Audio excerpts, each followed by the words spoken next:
Well, hello guys, welcome back. Somebody asked me a good question. I know we've talked about it before, but they said, how do you know something's your totem animal?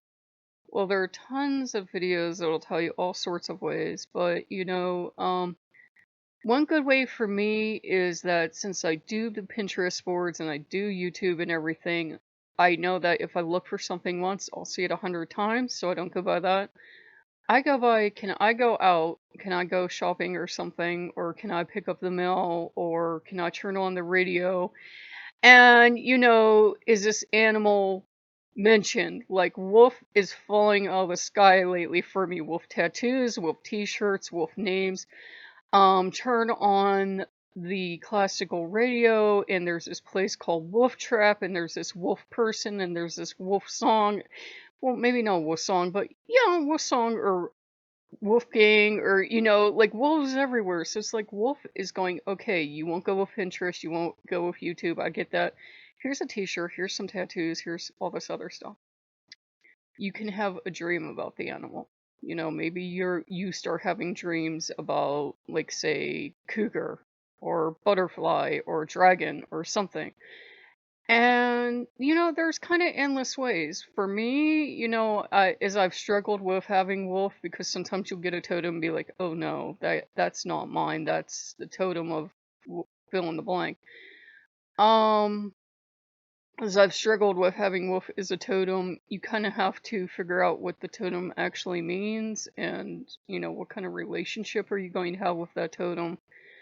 With me, Wolf's definitely like, you are a meat eater. Anytime I've had any damn fool ideas of being, like, say, vegan or something, Wolf has just shown up. I'll be sitting there at a bus stop thinking, you know, smelling this beautiful smell of meat. Because the first thing that happened when I went vegan is my sense of smell got really enhanced, and I was like, "Eef." And Wolf would just suddenly pop into my head in my third eye and be like, go get beef, go get meat. And Wolf always would come, and I would go a week or 2 weeks or something, and Wolf would always come and look very worried and very concerned for me, and Wolf would be like, you were a meat eater, go get meat. So, they kind of do that. Like, if you're putting yourself in a situation that's not healthy for you, they will show up and they will help you. And maybe you're the other way. Maybe you have issues when you eat meat. And so Gazelle or somebody keeps showing up, and you're like, why is this Gazelle showing up? That might be your totem.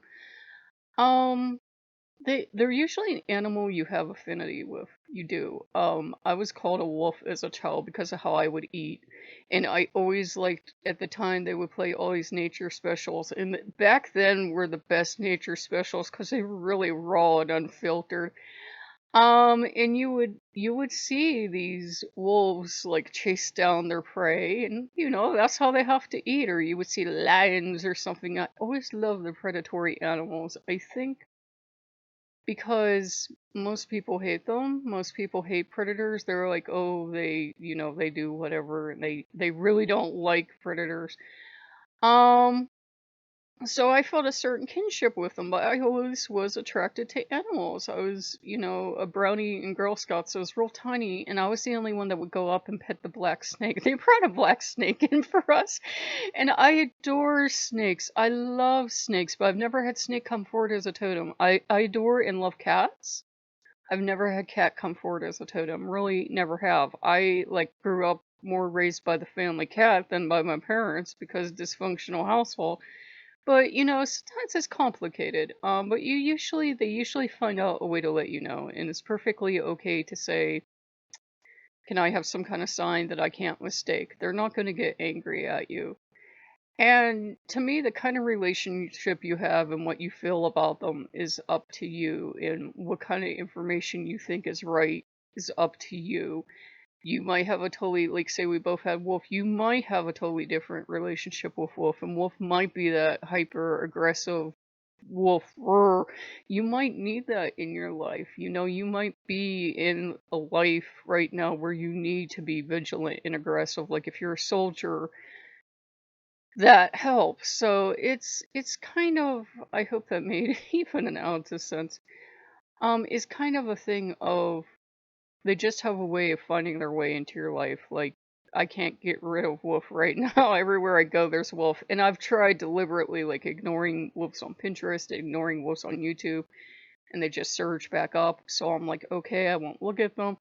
Then I turn on the radio and there's Wolfgang or Wolf Trap or somebody has the name Wolf, or there's Ulf something. Ulf is also Wolf.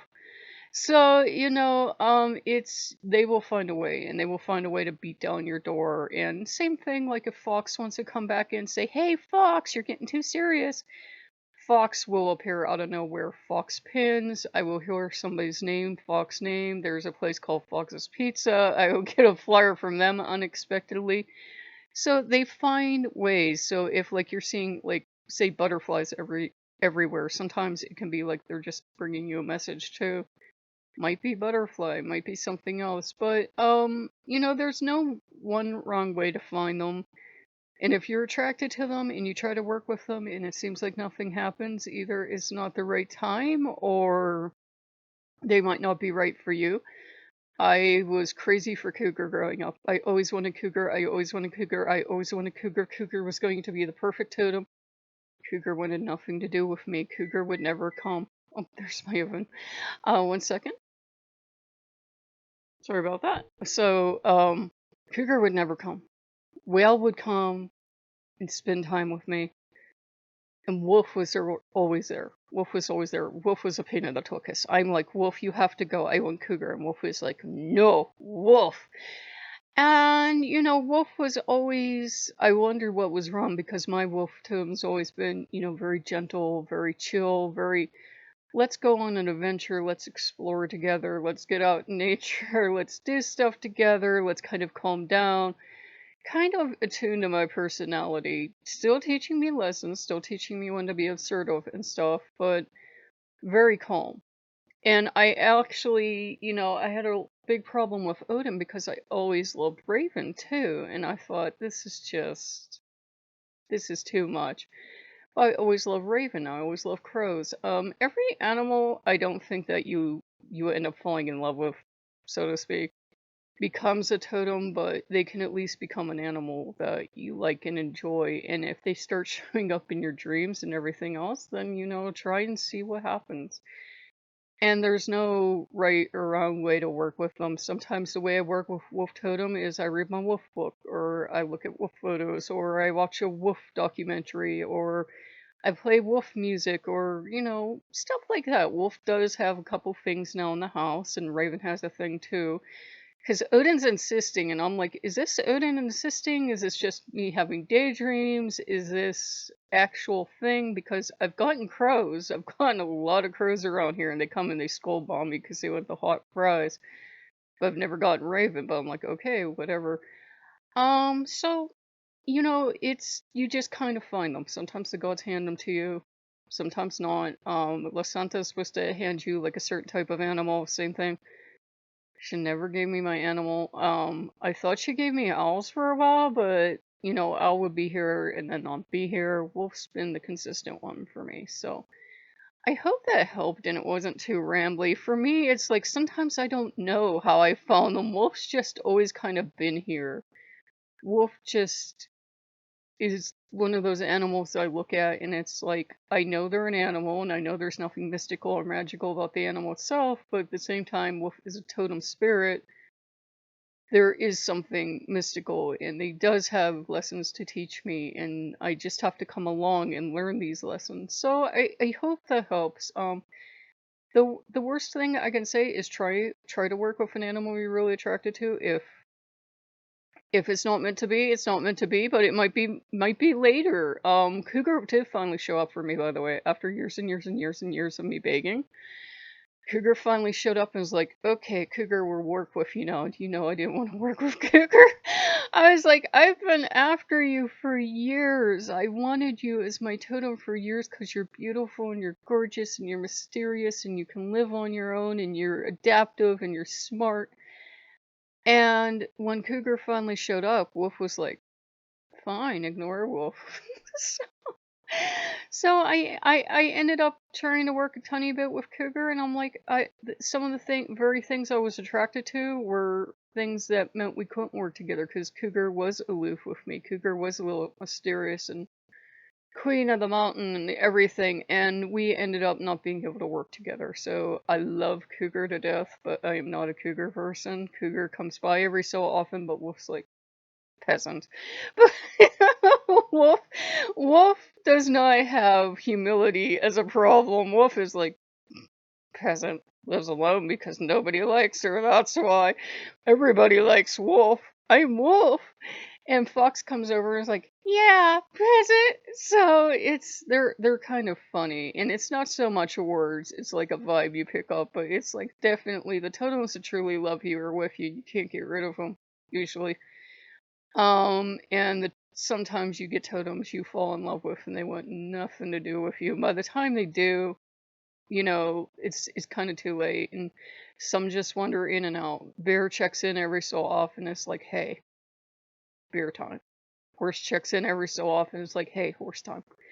And I've noticed all my totems end up being something related to Odin. I've just kind of looked at him sometimes and I said, are these totem animals or are you just having fun with me? And he's like, hmm. So I hope that helped, guys.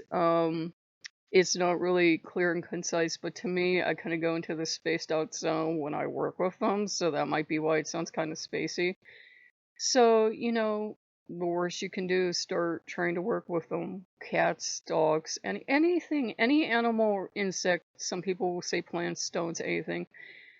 If you feel drawn to it, it can be a totem. If you want to try that thing where people pick a pole culture totem like Springtrap is my spirit animal, you can try that. Results will vary, but try to think of what you're calling on first. You're obviously not going to get a fictional character, but think of the energy you're trying to call up and think of why. And think if maybe there's like something a little more suitable that might not go haywire on you but later on. So I hope that helped. And if you guys like what you see, like, comment, subscribe, and I will see you later. Bye bye.